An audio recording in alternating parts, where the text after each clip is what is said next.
Anong oras nangyari yung sunog?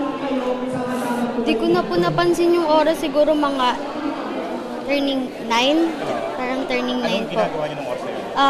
Nag-iinuman po kami ng partner ko. Kakatapos lang po namin kumain.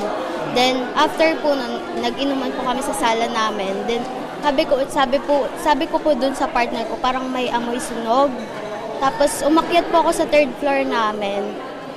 Dun ko nga po nakita na yung dun sa may bubong po, sa tabing bahay namin na umaapoy na nga po.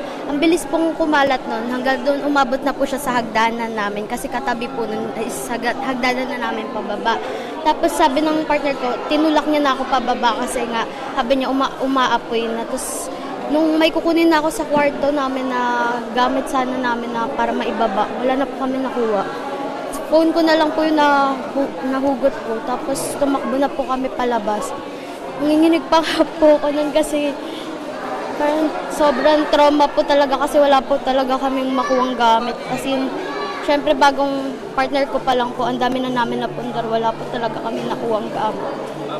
Ba't may nagpuputukan po, ma'am? Ba't may nagpuputukan na naririnig na may mga sumasabog?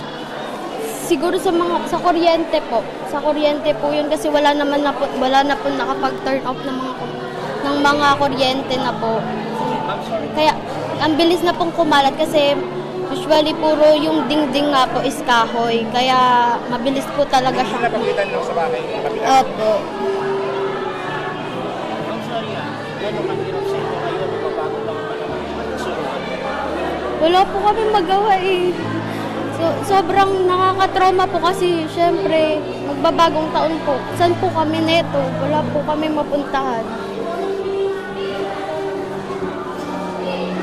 Okay, thank you. Pangalan niyo? Ronilyn Miranda po. Ronilyn Miranda.